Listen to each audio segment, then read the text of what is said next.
వడ్డది దాటిన తర్వాత ఒక ఘాట్ రోడ్ వస్తుంది. సుమారు ఆ ఘాట్ రోడ్ నుంచి ఇక్కడికి ఈ ప్రాంతానికి 29 కిలోమీటర్లు ఉంది. అయితే ఇక్కడ నుంచి పాడేరు చేరుకోవాలంటే సుమారు 11 కిలోమీటర్ల ప్రయాణం కూడా చేయాల్సి ఉంటుంది. అయితే ఘాట్ రోడ్ దాటగానే ఇక్కడ ఏజెన్సీ కూడా మొదలవుతుంది.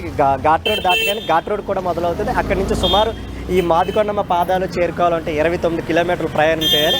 అయితే ఇక్కడి నుంచి పాదాల నుంచి ప్రధాన ఆలయం చేరుకోవాలంటే పాడేరు ప్రధాన ప్రాంతం చేరుకోవాలంటే ఇక్కడి నుంచి సుమారు 11 కిలోమీటర్ల ప్రయాణం కూడా సాగుతూ ఉంది. అయితే నిత్యం జీపుల ద్వారా అలాగే కారుల ద్వారా కూడా ఈ ప్రాంతానికి ఎంతోమంది సందర్శకులు పర్యాటకులు కూడా వస్తూ ఉంటారు. ఏపీఎస్ఆర్టీసీ కూడా ప్రత్యేకంగా ఈ ప్రాంతానికి అనేక బస్సుల సర్వీసులు కూడా విశాఖ నుంచి కూడా బస్సుల సర్వీసులు కూడా నడుపుతూ ఉంది. కాకినాడ నుంచి కూడా పాడేరుకి ప్రత్యేక బస్సు సర్వీస్ కూడా ఆర్టీసీ ద్వారా ఉంది. అయితే ఎవరు ఈ ప్రాంతం దాటి వెళ్తున్నా కూడా ఎవరు ఈ ఘాట్ రోడ్లో ప్రయాణం చేస్తున్నా కూడా ఇక్కడ ఈ అమ్మవారి పాదాల వద్ద ఆగి దర్శనం చేసుకున్న తర్వాత ఇక్కడ పాడేరు వెళ్తూ ఉంటారు. అయితే ఒక ప్రాచీన కథ కూడా ఇక్కడ ప్రాచుర్యంలో ఉంది. సుమారు కొన్ని వందల సంవత్సరాల క్రితం పాడేరులో వెలిసిన మాదికొండమ్మకి పూజారులు పూజ చేస్తూ వస్తూ ఉన్నారు. అయితే సమయం కూడా సాయంత్రం అయిపోయింది, ఫుల్గా వర్షం కూడా పడుతుంది. ఈ ప్రాంతానికి చేరుకోగానే అక్కడ పూజారి ఆలయంలో ఒక చెంబును మర్చిపోయిన విషయం కూడా గుర్తొచ్చింది. తిరిగి ఆలయానికి చేరుకుంది అనేసరికి ఈ ప్రాంతానికి రాగానే అక్కడి నుంచి తల్లి ఒక కాలుతో చెంబుని తనగానే అది వచ్చి ఇక్కడ పడిందని, ఆ తర్వాత ఈ ప్రాంతాన్ని మాదికొండమ్మ పాదాలుగా కూడా ప్రసిద్ధి చెందిందని కూడా చెప్తున్న పరిస్థితి ఉంది. ఇక్కడ పనిచేస్తున్న పూజారులు చెప్తున్న పరిస్థితి ఉంది. అయితే చుట్టూ ఇక్కడ నుంచి డెల్లాపల్లి అనే ఒక ప్రాంతం కూడా ఉంది. సుమారు 5-6 కిలోమీటర్ల దూరంలో డెల్లాపల్లి ఉంది. ప్రతి సంవత్సరం చలికాలంలో సుమారు లక్షలాది మంది పర్యాటకులు కూడా ఈ ప్రాంతానికి వస్తూ ఉంటారు. అయితే ఇక్కడ నుంచి చింతపల్లి, అరకు కూడా అతి దగ్గరలో కూడా ఉంది. సుమారు ఏజెన్సీ సంబంధించి 11 మండలాల్లో కూడా అనేక పర్యాటక ప్రాంతాలు కూడా ఉన్నాయి. అలాగే మత్స్యలింగం, ఇక్కడ నుంచి చాప్రా, ఇలా అనేక పర్యాటక ప్రాంతాలు కూడా వస్తూ ఉంటారు. చాలామంది టూరిస్టుల కోసం ఇక్కడ ఏపీ టూరిజం అలాగే ఐటీడీ కూడా ప్రత్యేక ఏర్పాట్లు కూడా చేస్తుంది.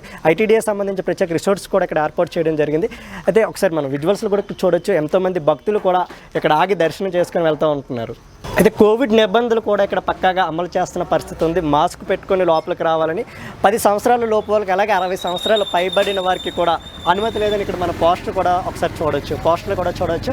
10 సంవత్సరాల లోపు పిల్లలకి అలాగే 60 సంవత్సరాలు దాటిన వయోవృద్ధులకి కూడా లోపలికి అనుమతి లేదని బోర్డు కూడా ఇక్కడ చూడడం జరుగుతుంది. విశాఖ జిల్లా నుంచి పాడేరు చేరుకోవాలంటే సుమారు 100 కిలోమీటర్లు దాటి ప్రయాణం చేయవలసి ఉంటుంది. అయితే విశాఖ నుంచి వడ్డాది వరకు సుమారు 80 కిలోమీటర్లు ఉంటుంది. వడ్డాది నుంచి ఘాట్ రోడ్ చేరుకోవాలంటే సుమారు ఒక 5-6 కిలోమీటర్లు ప్రయాణం చేయవలసి ఉంటుంది. ఆ ఘాట్ రోడ్ నుంచి అసలైన ఏజెన్సీ ప్రాంతం మొదలవుతుంది. అక్కడి నుంచి మనం అమ్మవారి పాదాలు అనేది బాగా ఫేమస్గా ఉంటుంది. ఆ ఘాట్ రోడ్ నుంచి అమ్మవారి పాదాలు చేరుకోవాలంటే సుమారు 29 కిలోమీటర్లు ప్రయాణం చేయవలసి ఉంటుంది. ఈ ఏజెన్సీకి సంబంధించి ఏ వాహనం వెళ్ళాలన్నా కూడా ఆ దేవాలయం దాటే వెళ్ళాల్సి ఉంటుంది. ఆ దేవాలయం దగ్గర అందరూ కూడా వచ్చిన ప్రతి వాహనము కూడా ఆగి ఆ దేవాలయంలో అమ్మవారి పాదాలను దర్శించుకున్న తర్వాత, మాదికొండమ్మ అమ్మవారి పాదాలు దర్శించుకున్న తర్వాత వారి ప్రయాణం సాఫీగా సాగుతుందని ఏజెన్సీ ప్రయాణం అంతా చాలా ప్రమాదకరంగా కూడుకున్న పరిస్థితి ఉంటుంది. ఎన్నో మలుపులు దాటాల్సి ఉంటుంది. అటవీ మార్గం గుండా ప్రయాణం చేయవలసి ఉంటుంది. ఈ సమయంలో డ్రైవర్ మీద అక్కడ ప్రయాణికులందరూ కూడా ఆధారపడి ఉంటారు. డ్రైవింగ్ మీద కూడా ఆ వెహికల్ ఆధారపడి ఉంటుంది. ఈ సమయంలో ఎటువంటి ప్రమాదాలు జరగకుండా ఆ తల్లి కాపాడుతుందని ఒక నమ్మకం కూడా పూర్వం నుంచి కూడా ఎక్కువ పాడేరు ప్రాంతం అంతా కూడా జీపుల ద్వారా కూడా ప్రయాణం జరుగుతూ ఉంటుంది. సుమారు వందలాది మంది వేలాది మంది కూడా అనేక వ్యాపారాల కోసం పాడేరు వస్తూ ఉంటారు. పాడేరు నుంచి మైదానానికి కూడా వస్తూ ఉంటారు. ఈ సమయంలో ఈ ప్రాంతం అంతా కూడా మనం చుట్టూ చూడవచ్చు. ఎంతో ఆహ్లాదకరమైన వాతావరణంలో ఈ ఏజెన్సీ ప్రాంతం అంతా కూడా ఉంటుంది. ఏమీ తెలియని అమాయక గిరిజనులు కూడా ఈ ప్రాంతంలో నివసిస్తూ ఉంటారు. ఎంతోమంది గిరిజన ఏతరులు కూడా కింద ప్రాంతం నుంచి వచ్చి ఇక్కడ అనేక వ్యాపారాలు చేస్తూ గిరిజనులతో మమేకమై జీవనం సాగిస్తూ ఉంటారు. ఏజెన్సీలో ప్రధానంగా కాఫీ పండిస్తూ ఉంటారు, కాఫీ పొడి పండిస్తూ ఉంటారు. మన పక్కన విజువల్స్లో కూడా చూడొచ్చు. ఇక్కడ కాఫీ ప్లాంటేషన్ క్యాంప్ ఆఫీస్ కూడా ఈ పక్కన ఉంది. ఇవన్నీ కూడా కాఫీ తోటలు గిరిజనులు పట్టి ఇక్కడ జీసీసీ కూడా గిరిజన బోర్డు కూడా గిరిజనుల ద్వారా ఇక్కడ కాఫీ ప్లాంటేషన్ అలాగే మిరియాల ప్లాంటేషన్ కూడా పండిస్తూ ఉంటుంది. ఇక్కడ చుట్టూ చూడొచ్చు ఎత్తైన చెట్లు కూడా, చాలా పెద్ద చెట్లు, సుమారు 100 అడుగులు ఎత్తైన కూడా చెట్లు కూడా మనం ఇక్కడ విజువల్స్లో కూడా చూడొచ్చు. అయితే ఘాట్లో వెళ్తున్నప్పుడు వాహనాలకు సంబంధించిన డ్రైవర్లు కూడా అనేక జాగ్రత్తలు తీసుకుంటూ ఉంటారు. ఏ మాత్రం ఎమరపాటుగా డ్రైవింగ్ చేసినా కూడా భారీ ప్రమాదాలకి ఇక్కడ జరిగే ఆస్కారం కూడా ఉంది. అయితే చుట్టూ చూడొచ్చు ఎంత భయంకరంగా ఈ మలుపులు ఉంటాయి. సుమారు ఇంకా మనం పాడేరుకి చేరుకోవాలంటే ఈ మాదికొండమ్మ పాదాల నుంచి 11 కిలోమీటర్ల ప్రయాణం చేయవలసి ఉంటుంది. అక్కడే ప్రధాన ఆలయమైన పాడేరు మాదుకొండ ఆలయం కూడా ఆ ప్రాంతంలో ఉంది. పాడేరులో కూడా ఐటీడీఏ పిఓ కార్యాలయం కూడా ఉంది. ఇంటిగ్రేటెడ్ ట్రైబల్ డెవలప్మెంట్ అథారిటీ గిరిజన అభివృద్ధి సంస్థకు సంబంధించిన ఒక ఐఏఎస్ అధికారి నేతృత్వంలో 11 మండలాలకి కూడా ఐటీడీఏ పరిధి అక్కడ వర్తిస్తుంది. ఈ ఐటీడీ ద్వారా గిరిజనకు సంబంధించిన అనేక సంక్షేమ కార్యక్రమాలు కూడా అమలు చేస్తూ ఉంటారు. ఒక ఐఏఎస్ స్థాయి అధికారి కూడా ఇక్కడ పిఓగా ప్రాజెక్ట్ ఆఫీసర్గా కూడా విధులు నిర్వహిస్తూ ఉంటారు. ఇటీవలే రోనంకి గోపాలకృష్ణ ఐఏఎస్గా కూడా ఇక్కడ బాధ్యతలు తీసుకున్నారు. అయితే ఐటీడీఏ నేతృత్వంలో గిరిజనకు సంబంధించి అనేక సంక్షేమ కార్యక్రమాలు కూడా అమలు చేస్తూ ఉంటారు. ఒక ASP assistant superintendent of police ఒక ఐపీఎస్ క్యాడర్ అధికారి కూడా ఈ పాడేరు ప్రాంతంలో ఉంటారు. గిరిజనులకి సంబంధించి అనేక సంక్షేమ కార్యక్రమాలు వాళ్ళకి ట్రైనింగ్ కూడా ఈ ఏఎస్పీ నాయకత్వంలో ఇవ్వడం జరుగుతూ ఉంది. అయితే మనం ఒకసారి కూడా క్లియర్గా చూడవచ్చు, దట్టమైన అటవీ ప్రాంతం మనం ప్రయాణం చేస్తున్నంత కూడా దట్టమైన అటవీ ప్రాంతం కూడా మనం ప్రయాణం చేస్తూ ఉంటాం. ఏజెన్సీ అనగానే నిత్యం కూడా వర్షం పడుతూ ఉంటుంది. మైదాన ప్రాంతంలో అయితే కేవలం వర్షాకాలంలోనే అప్పుడప్పుడు మాత్రమే వర్షం పడుతూ ఉంటుంది. కానీ ఏజెన్సీలో మాత్రం ఎప్పుడు కూడా వర్షం పడుతూ ఉంటుంది. అందుకే ఇక్కడ గిరిజనులందరూ కూడా తమ వాహనాల్లో ఎప్పుడు రైన్ కోట్స్ పెట్టుకొని కూడా వెళ్తూ ఉంటారు. అయితే భారతదేశానికి స్వాతంత్రం వచ్చినా కూడా 70 సంవత్సరాలు గడుస్తూ ఉంది. కానీ ఎన్ని ప్రభుత్వాలు ఎన్ని సంక్షేమ పథకాలు పెడుతున్నా కూడా అటు కేంద్ర ప్రభుత్వం ఇటు రాష్ట్ర ప్రభుత్వం అనేక సంక్షేమ పథకాలు ఈ గిరిజనుల కోసం అమలు చేస్తున్నప్పటికీ కూడా వాళ్ళ జీవితాల్లో అయితే కనీసం ఇంకా మార్పులు కూడా రాలేదు. ఇప్పటికీ కూడా ప్రపంచానికి దూరంగా కొండ ప్రాంతాల్లో ఎత్తైన కొండ ప్రాంతాల్లో ఎన్నో గిరిజన తండాలు కూడా ఉన్నాయి. అక్కడ 10 ఇళ్ళు 20 ఇళ్ళు మాత్రమే ఉంటాయి. అక్కడ కనీసం కరెంట్ సదుపాయం కానీ నీటి సదుపాయం కానీ లేకుండా పోయింది. అయితే కేంద్ర రాష్ట్ర ప్రభుత్వాలు కూడా ఐటీడీఏ ద్వారా అనేక కార్యక్రమాలు అమలు చేస్తున్నారు. ప్రతి గిరిజన గ్రామానికి కూడా అవకాశం ఉన్నంత వరకు కూడా అక్కడ మంచినీటి సదుపాయం, అలాగే రోడ్ల సదుపాయం, అలాగే కరెంట్ సదుపాయం కూడా అందిస్తూ ఉన్నారు. ఎత్తైన పర్వతాల నేపథ్యంలో కరెంట్ లైన్లు కూడా ఇబ్బందికర పరిస్థితుల నేపథ్యంలో సోలార్ ఎనర్జీని కూడా ఇక్కడ యూజ్ చేస్తున్న పరిస్థితి ఉంది. అయితే ఇక్కడ గిరిజనుల సంతలు కూడా జరుగుతూ ఉంటాయి. అక్కడికి సంబంధించి అనేక గిరిజనులు పండించిన పసుపు, మిరియాలు, అలాగే ఇతర గిరిజన పంటలు కూడా అక్కడ తీసుకొచ్చి వాటిని విక్రయం చేస్తూ ఉంటారు. అయితే ఏదైనా కూడా ఈ ప్రాంతం అంతా కూడా చాలా ప్రకృతి మధ్య రమణీయంగా అందంగా అనిపిస్తూ ఉంటుంది. అయితే ఎక్కువ చలికాలంలో ఎంతోమంది పర్యాటకులు ఇతర రాష్ట్రాల నుంచి కాదు విదేశాల నుంచి కూడా వేలాది మంది లక్షలాది మంది కూడా పర్యాటకులు ఈ ప్రాంతాన్ని సందర్శించవస్తూ ఉంటారు. అయితే ఈ ప్రాంతానికి సంబంధించి మచ్చిగొండం, అరకు, చింతపల్లి అనేక పర్యాటక ప్రాంతాలు కూడా ఈ పాడేరు ప్రాంతం నుంచి సుదీర్ఘ దూరంలో ఉన్నాయి. ఈ పాడేరు నుంచి ఒడిషా, రాయ్పూర్, జ్వాలాపూట్ ప్రాంతాలు కూడా పర్యాటకులు నిత్యం వస్తూ ఉంటారు. అయితే ఈ పాడేరు చేరుకోవాలంటే కింద నుంచి చోడవరం నుంచి వడ్డాది నుంచి కూడా జీపుల ద్వారా కూడా ఈ ప్రాంతానికి చేరుకోవచ్చు. అలాగే ఆర్టీసీ వారు కూడా ప్రత్యేక రవాణా ఏర్పాటు కూడా చేస్తున్నారు. ఆర్టీసీ ఘాట్ రోడ్ సర్వీసులు కూడా ఈ ప్రాంతంలో వేస్తున్న పరిస్థితి ఉంది. ఆర్టీసీ కూడా తమ సేవలు ఈ ప్రాంతంలో అందిస్తున్న పరిస్థితి ఉంది.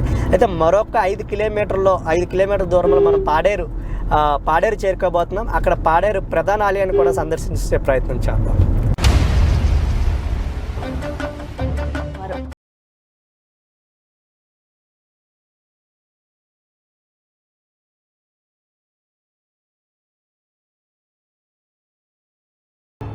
ఇటు సుమారు విశాఖ సిటీ నుంచి 100 కిలోమీటర్ల ప్రయాణం తర్వాత పాడేరు ప్రాంతం చేరుకున్నాం.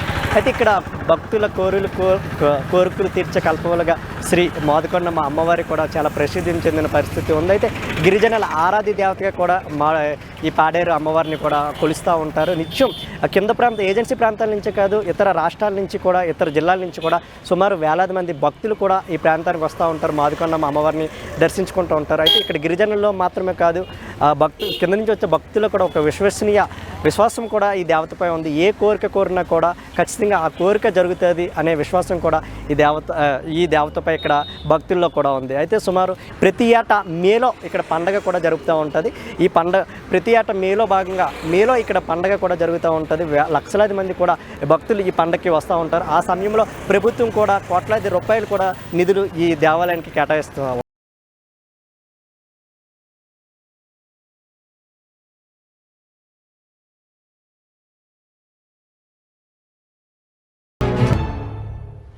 శ్రీ శ్రీ శ్రీ పాడేరులో వెలిసి ఉన్నటువంటి శ్రీ మోదకొండమ్మ వారు ఇక్కడ పూర్వం 1985కు పూర్వము పాదాల దగ్గర వెలిసి ఉన్నటువంటి ఆ పాదాలకే ప్రతి సంవత్సరం కూడా ఉత్సవాలు చేస్తూ ఉండేవారట. అప్పుడు 1985కు పూర్వం ఉన్నటువంటి జమలమడ దాసరి శర్మ గారి ఆధ్వర్యంలో 85లో ఇక్కడ ఈ భక్తులందరూ కూడా అసౌకర్యంగా ఉండి నడిచి అక్కడ దూరం వెళ్ళలేకపోతున్నారనే ఉద్దేశంతో గ్రామస్తులందరినీ కూడా సమావేశపరిచి భక్తి శ్రద్ధలతో ఇక్కడే ఉత్సవాలు నిర్వహించుకుని మనం దేవాలయం నిర్మించుకుంటే బాగుంటుంది అనేటటువంటి సదుద్దేశంతో అందరినీ కూడా సమావేశపరిచి పెద్దలందరినీ కూడా పిలిపించి వ్యవహారం వినపొచ్చేసరికి సరే అని చెప్పి అందరూ కూడా దేవాలయం మన ఊర్లోనే మనం ప్రతిష్ట చేసుకోవాలి అమ్మవారిని అనే సదుద్దేశంతో అందరూ కూడా వచ్చి ఓ నిశ్చయానికి వచ్చినటువంటి వారై ఈ అప్పట్లో ఉన్నటువంటి శ్రీ కీర్తిశేషులు ఇప్పుడు ప్రస్తుతానికి ఏం లేరు. ఈ యొక్క ఆలయానికి సంబంధించినటువంటిది నేనే సొంతంగా దానం చేస్తానని ఒక ఎకరం నెల అమ్మవారికి సమర్పిస్తే ఈ యొక్క అప్పట్లోనే ఈ అందరి సమక్షంలోనూ కూడా శంకుస్థాపన ఆరంభించి 1985 మే 12వ తారీఖున అమ్మవారిని ప్రతిష్టాపన చేయడం జరిగింది. ఈ యొక్క అప్పటి నుంచి కూడా ప్రతి సంవత్సరం కూడా ఇక్కడే ఉత్సవాలు నిర్వహించుకుంటూ ఉన్నారు. గ్రామస్తులందరూ ఎవరు అప్పటి నుంచి కూడా ఎవరు ఎమ్మెల్యే అయితే ఉన్నారో ఆ 5 సంవత్సరాలు కూడా వారి ఆధ్వర్యంలోనే వారే చైర్మన్గా ఉంటూ క్లుప్తంగా ఈ యొక్క అమ్మవారిని 60,000తోటి ఈ ఉత్సవాలు ఘనంగా ప్రారంభించడం జరిగింది. ఆ గ్రామస్తుల సహాయ సహకార సూచనలతో ఈ ఎమ్మెల్యే గారి ఆధ్వర్యంలో చైర్మన్గా నిర్వర్తిస్తూ ఈ పెద్దలందరూ కూడా కూర్చొని సమావేశమై ఇలా ఈ ప్రకారంగా ఉత్సవం చేయాలని చెప్పి శతకం పట్టణ ఏర్పాటు చేసే విధి విధానాలు విజయాకుడి వెంకటరావు గారు అని ఉండేవారు. ఆయన ఒక ఎలా చేయాలి ఏంటన్నది రూపకల్పన చేసి అందరికీ కూడా సలహా ఇచ్చే మేరకు వీరందరూ ఆధ్వర్యంలో కూడా గ్రామస్తులందరూ కూడా మన ఊళ్ళోనే శతకం పట్టు ఏర్పాటు చేసుకుని ఇంక పాదాల దాకా నడిచి వెళ్ళక్క లేకుండా అప్పటి నుంచి కూడా 60,000తో ఆరంభించినటువంటి యొక్క ఉత్సవాలు ఈ వేళ రోజున ప్రభుత్వంచే గుర్తించబడినటువంటి పండగ ఈ యొక్క జరిగినటువంటిది.